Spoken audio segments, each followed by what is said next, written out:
This first question comes in from Jason, and he's talking about rest intervals. Hey guys, you've helped me with a couple questions that I've had before, but I've got a new one for you. When I do 30-30s, my target is 450 to 500 watts for 2 to 3 sets of 12. The target range is much more achievable when I either coast downhill or pedal very lightly for 30 seconds in between, but if I even do just 100 to 150 watts in between as prescribed, I struggle to average over 450. So is it better to set myself up to hit the highest possible power for each interval by completely resting in between, or is it better to keep a little pressure on the pedals and not let the heart rate drop too significantly in between reps? Thanks, Jason. I've just knocked out 30-30s yesterday. I'm in a 30-30s spot right now. I thought we were gonna do a whole like, how are we gonna train for 2025? We're doing that next week. Okay, so yeah, hold it for next week. Cliffhanger till next week. Yeah. I don't want to. All right. That'll be the last. That'll be the last episode that'll come out in 2024. So. How was the cat out of the bag? You did 30-30s. I know, but there's a whole mad method behind. Anyways. Okay. Next week. I did 30-30s, and I honestly was thinking that a lot too, because when me and Dylan went and got our lactate testing, I think maybe one of the most useful metrics or numbers they give you after you do the inside testing is your optimal lactate shuttling power number. And it's higher than you think. I think for me, it was like 200 to 220. I think somewhere around there was where I shuttle. Is that the right word? Shuttle? Yeah, I was going to say that it's actually somewhat surprising that this person is finding that they feel worse at 100 to 150 watts, because I think that actually most people should feel better because you could actually be clearing lactate faster with a little bit of pressure on the pedals, as opposed to sprinting and then stopping completely, and then sprinting and then stopping completely. I know, I mean, I guess everyone's different, but I know that personally for myself, I will sometimes do 30-30s on a hill where I am coasting on the downhill. But I think that if I stop completely and do 0 watts for 30 seconds, I end up feeling worse on the 30-30s themselves.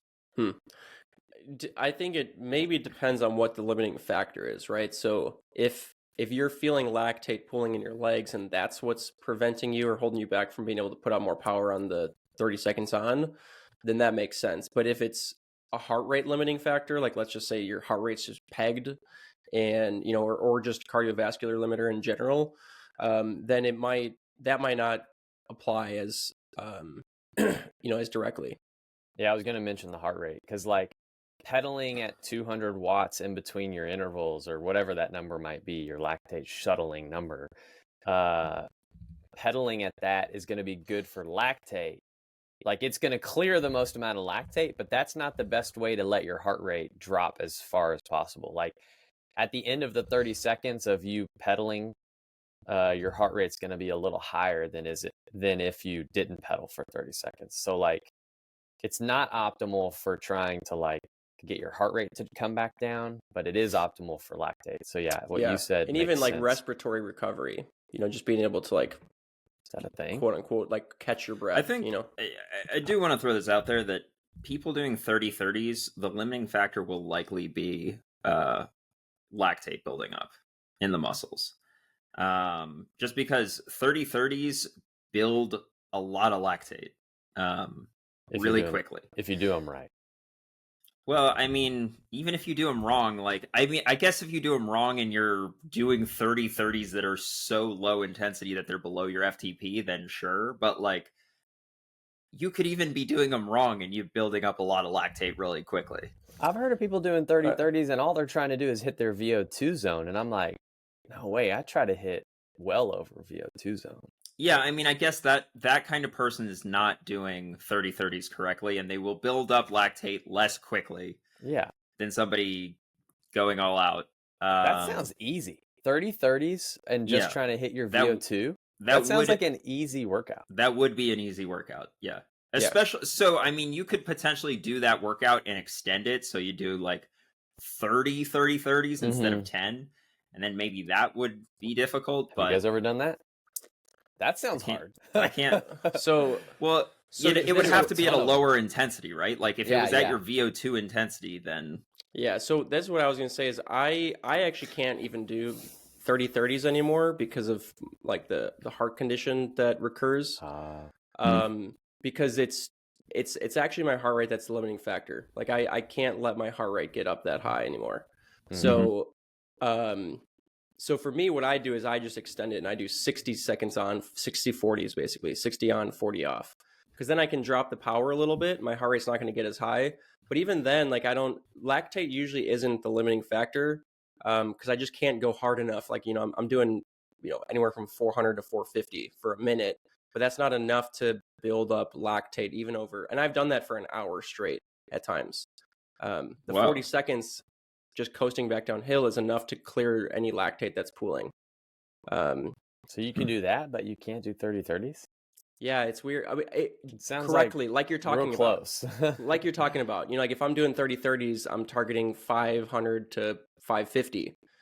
So that for me, for whatever reason, like getting up that high for that long, repeated efforts, it affects my heart more for some reason. So it kind of sounds like you're playing with fire, trying to do the workout that you just said. It's like you're right on the cusp of 30-30.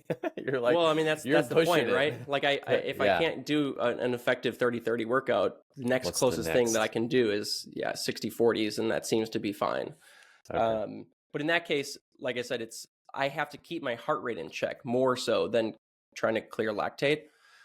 So for me, it's more effective for me to coast downhill. I do those on a hill, and that way I can let my heart rate settle back in. And it only probably drops. I don't track it with a heart monitor, but it probably only drops 10 to 15 beats per minute, maybe at the most, from the time of the top of the hill to the bottom of the hill.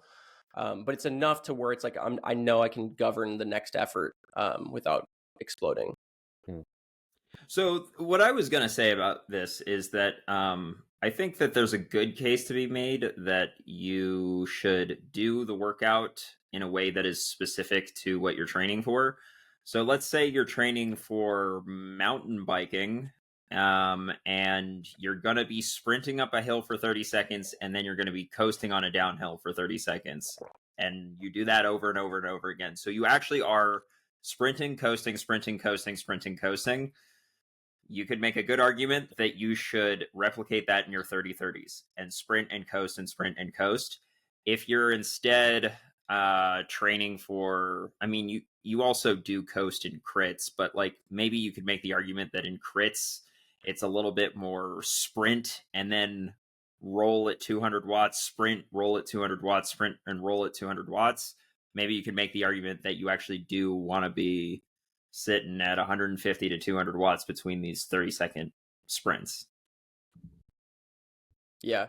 And I would say even to take that a step further, to do that, I would say be terrain specific. So if you're training for mountain biking, I prefer to see my athletes doing it either on like a dirt climb or a trail climb or something where they can, on the descent, they're actually simulating what they'd be like descending at max heart rate. And that's going to just naturally, it's going to make the effort just more replicative of what your efforts in the race are going to be. So you might not end up hitting as high a wattage as if you were doing it on a paved climb that's smooth and you can just purely coast and let your heart rate drop dramatically on the descent. And by dramatically, it's not dropping that much. I mean, we're talking like 5 to 10 beats at the most between 30-second intervals. But if you're pegged descending a trail, it might drop 3 beats less than that. So I like that because to me it's kind of a safe way to also replicate what those race demands are for athletes that are unfamiliar with that. Like you don't want to only go into your race having done intervals on the road. Let's say if you're a mountain bike athlete and all of a sudden you've got to descend at max heart rate. It's just it's a skill that needs to get practiced and maintained from time to time. But obviously, like if you're trying to spend the 30 seconds riding at 200 watts, don't do that on a hill. Like if you're a crit athlete, you're probably not doing this on a hill repeat. You're doing this on a flat circuit that you can just, do laps on, or a straight flat road or something, somewhere you can control that 30-second rest interval.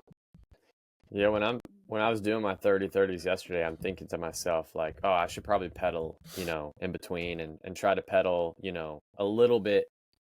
According to the lactate testing, where I should be pedaling is actually it's actually a little harder than what I would prefer to pedal in between 30-30s. And on the first set, it feels fine. But by the time I get to like the third, fourth set, I'm like, all I want to do is coast. But in my head, I'm like, but I want my power to be optimal. And I think for most cases, like what we already said, like for the power to be optimal on my next 30-second interval, it would be more beneficial for me to pedal at that lactate shuttling number. So even though it like isn't what I want to do, I kind of make myself do it, trusting that it's going to produce a better workout. So I also we're talking specifically about 30-30s here, but I want to kind of apply the specificity principle more generally to intervals, because sometimes people will ask, like, what is the optimal rest period for intervals? Like, is it a 1-to-1 ratio or a 2-to-1 ratio or whatever, rest to work?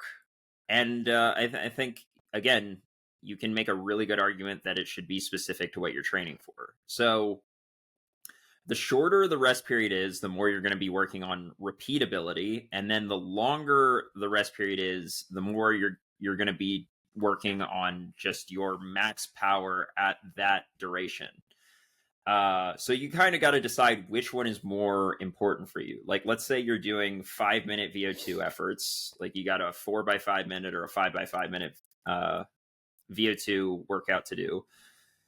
Do you make those rest intervals short? So short could be like a 1-to-1 ratio, like a 4 or 5 minute rest period, or do you make those rest periods longer so that your power output during those 5-minute intervals is higher? And I think in that specific example, you could think, okay, do I have a race coming up where I'm going to be doing repeated 5-minute climbs over and over and over again? Like, I don't know. You're doing a lap of a circuit, and every lap has a 5-minute climb, and you're constantly hitting this 5-minute climb, and you just got to do that 10 times throughout the race. Or is it a race where, the race is going to play out, you're kind of chilling, kind of going hard, but then really what the race comes down to is like one 5-minute climb at the end, and you just need to be your 5-minute power on that 1-minute climb, 5-minute climb just needs to be as high as possible, and it's one and done. That's it. Those are two scenarios where you could tailor that workout to the specificities or the specific demands of whatever race you're training for. Yeah, for sure. So without stating the obvious, the latter, when you're just training for that maximal 5-minute output, in training, you would want to have more time in between, you'd probably be doing less sets and have more rest interval time between those sets so that you can truly maximize your output for each of those intervals. So like a traditional 4x4, 5x5 VO2 max workout, we're kind of going more for repeatability there and also just improving overall anaerobic capacity. Whereas if we're training for a 5-minute effort, it might be like, you might do 3x5 with 10 to 15 minute rest interval in between, and probably going to stack those earlier into a ride to earlier on when you're training to try and improve that max power. And then maybe you start doing some of those later in the ride, 2 of those later in the ride, just to simulate what kind of effort you can do with, 2000 kJs in the legs. Yeah. Nice. Cool. Anything else you want to add for this one? I don't think so. I do want to say, we were talking a little bit about, how to do Tabatas properly. And that's what 30-30s are, just a form of Tabata style workout. The intention is max effort. So you just, I sometimes don't even necessarily want an athlete to have a power target in mind. Like I'd almost rather see them just turn the power, at least lap power off during the Tabatas and just have them ride 30 seconds on as hard as they can go and 30 seconds off, 30 seconds on, 30 off with just like whatever the maximum effort is at the moment. No. People always go harder when they have a goal. Always. Like when I do my 30-30s, I have a minimum. What I'm saying is setting that goal might also undershoot it too. So like maybe when I do my 30-30s, if I don't say I'm going to hit at least 500, that was what the number was yesterday. If I say I'm not going to at least hit 500 on every single interval, I'm only going to be hitting 475 for sure. But that's because you know that 500 watts is a good target for you. What I'm saying is some people don't know what that target is. If you don't know what that target is, then you could be, shooting under it because it's like, well, my range is only 400 to 450. I'm just going to hit 400 every time. But really, like, we want that to be pretty exhaustive. Like, you hit, like, you are looking forward. You're counting down 3, 2, 1, stop. Like, you cannot wait to stop at 30 seconds. That's what we're looking for. Oh, I was like 15 seconds into these intervals, and I'm like, oh my gosh, I still have 15 more. Exactly. So I'm like dying. I want to throw this out here too, because this is another thing that I do with 30-30s specifically. I kind of treat 30-30s like I treat weightlifting. So some people, when they go into the gym, they are like, I'm going to lift this amount of weight 5 times, and once I hit 5, I stop. That's not how I lift, and I don't think that's how you should lift either once you're at a certain point of lifting. Like once you've built up enough strength after 2 months of gym work, the way that I do gym work is I'm like, okay, I'm going to do 225 pounds. That should get me to 4 to 6 reps before I hit a perceived exertion of like a 9. So I will go until I hit that point. I don't know if it's at 4. I don't know if it's at 5. I don't know if it's at 7. Sure. I'm just going to go until I hit that point. And that's exactly how I do 30-30s too. I say, I'm going to go all out on these 30-30s. And I know like roughly what my power should be, but I'm going to go all out on these 30-30s. I could get to 8 30-30s. I could get to 15 30-30s, but I'm going to go until I can't physically do another one. Agreed with that. Yeah. I agree with that. I always just do 10 or 15.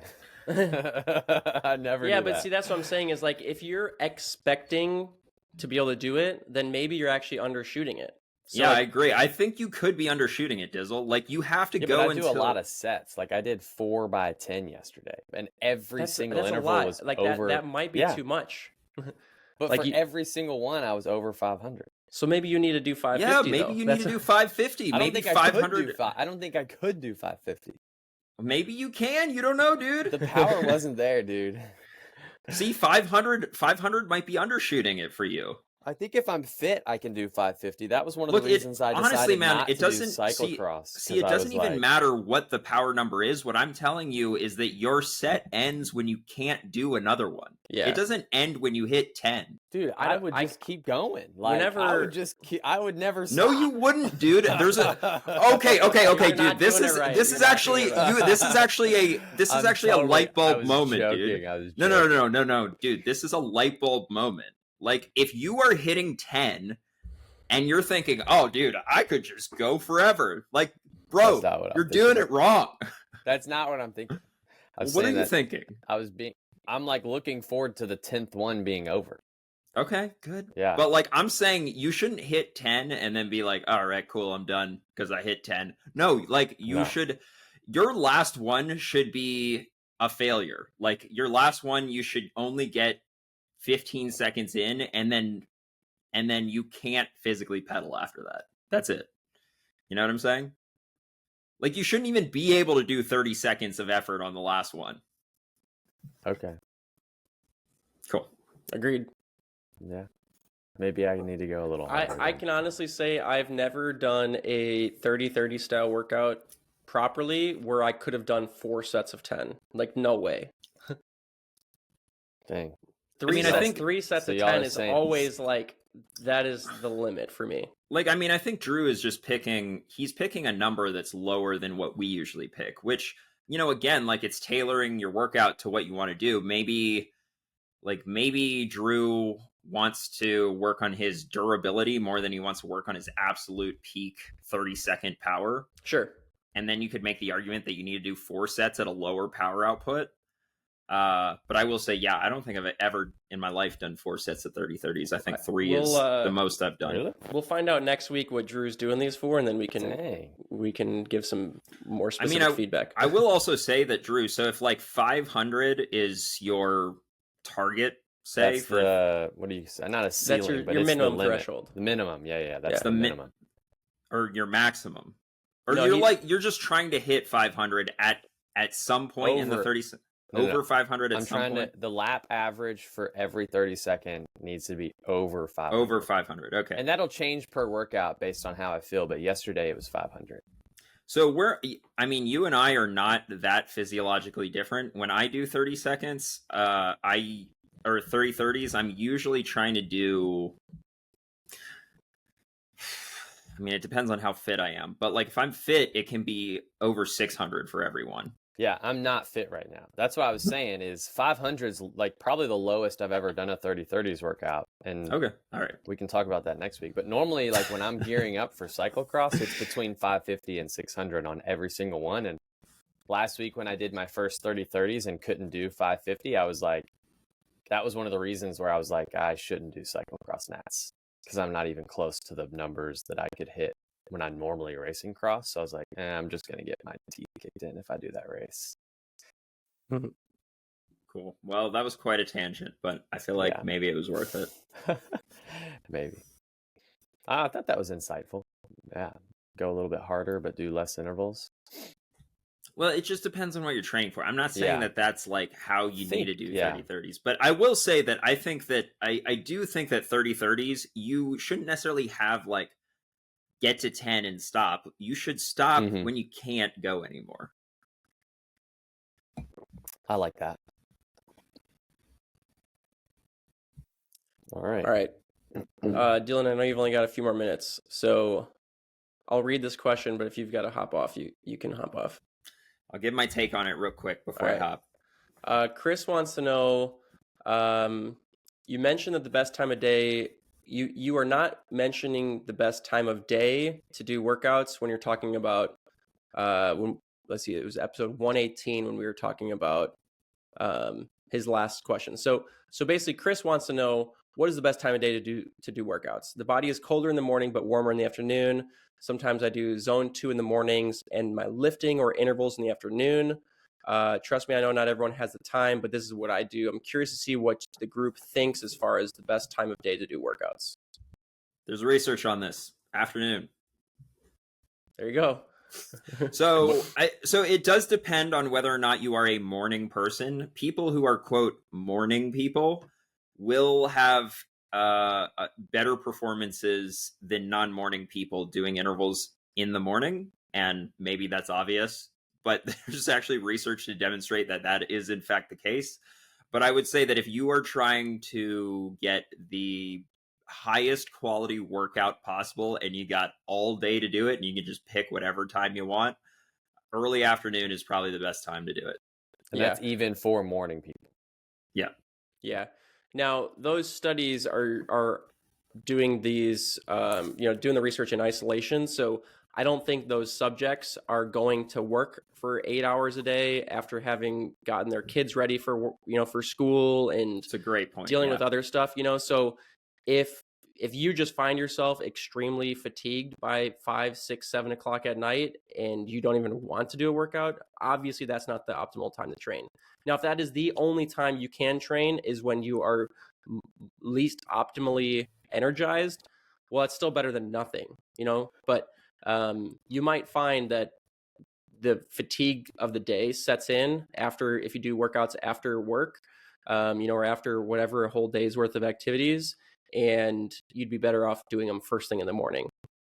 Yeah, and also I will say too that that's a great point. Like if fatigue from your work day is going to affect your workout, it could be the opposite for you, like doing them in the morning. And then also, if you don't get off work till, I don't know, 6 or 7 or something, so for some reason that's your schedule, and you're actually not even getting on the bike until 7, 8 o'clock at night, then you've probably passed the window of the optimal workout. Yeah. Because now it all depends on people's personal schedules and like when they go to bed and when they wake up, right? But if you're getting to the point where you're actually sort of like winding down for the day and then you're doing your workout, that's probably no longer optimal. Yeah, agreed. And it's going to affect your sleep, like that too. Yeah, and that's just going to have subsequent training, and and then it's just it's like a domino effect. Yeah. So if you're a dedicated athlete living in isolation and you can choose whatever time of the day to work out, research will show probably between 12 and 3 p.m. to start that workout. But if that's not the case, then the best time to work out for you is going to be whatever time works best for you. So whenever you feel the best, and also when you can do the workout without having a lot of other confounding factors that might limit that. So, stresses that might, keep your mind wandering. Like if sometimes people do workouts at lunch, which is, I think, a great stress relief. But if it's like a workout at lunch, but you've got a really important meeting to pitch, or something to pitch, in the afternoon, and you're just constantly thinking about that, you're probably not going to have a very high quality workout. So it just depends. I mean, I'd say the best time to work out for anyone is whenever they can consistently do the training. I read something that said, like we kind of hit a slump 8 hours after we've been awake. And so if you're going to do some kind of physical activity, see you down. You want to do it before you've hit 8 hours of being awake, because then you hit that slump. And personally, I don't know, everybody talks about the post lunch nap, like after lunch, you get tired. And I think everybody that has a desk job is like nodding their heads right now, because you go to lunch, you come back, you might work for an hour, and then all you want to do is fall asleep. and I'll feel that for real. So if I'm not on my bike before like 2 p.m. and then I hit 2 p.m., I'm like, oh man, I gotta take like a 10 or 15 minute power nap before I go out for my ride. And and now with it getting dark so soon, like if I hit 2 p.m. and I'm super tired, like I'm just losing time for my ride. And so something I've tried to do is like, all right, I'm gonna try to get out of the door before I hit that mid-afternoon slump. Yeah, I mean, obviously, fueling plays a huge factor in this too. What you're fueling with, what time you're fueling, before your rides. There's been days where, part of the post-lunch slump or whatever, come down has to do with like what you're eating too. Like if you're eating a huge lunch that's, maybe super high in simple carbs or something, and you have like a carb crash an hour after lunch, that's going to affect your workout. So there's times where I'm just like, it's about lunchtime, but if I eat lunch now, then it's going to be an hour or two from now that I have to like do my workout. I don't know how I'm going to feel. Like I feel pretty good right now. I'm going to just like bring an extra snack on my ride and eat, an extra bar in the first hour to, give me some fuel, and then go smash this workout and then eat a bunch of food afterwards, because I just like anticipate what that energy crash is going to feel like and the effect that's going to have on my workout. Now, obviously, like that's having the luxury of being able to do the workout either now or 2 hours from now. If you don't have that option, that's a different story. But that also can be a factor. Like when I've done super early morning workouts, I know that if, in order to feel best, having come into that workout fueled, I've got to fuel like 2 hours before. But I don't want to wake up at 3 o'clock in the morning every time I want to do a 5 a.m. workout. So there's days where I just like, all right, I know I'm coming into this workout fasted. I'm not going to do the whole workout fasted. I'm going to eat some, a snack or a banana or something like right away, and then make sure I'm fueling that workout. But it's fine. Like I just skip breakfast and just start my workout and start my fueling on the bike. And I usually feel way better when I do that.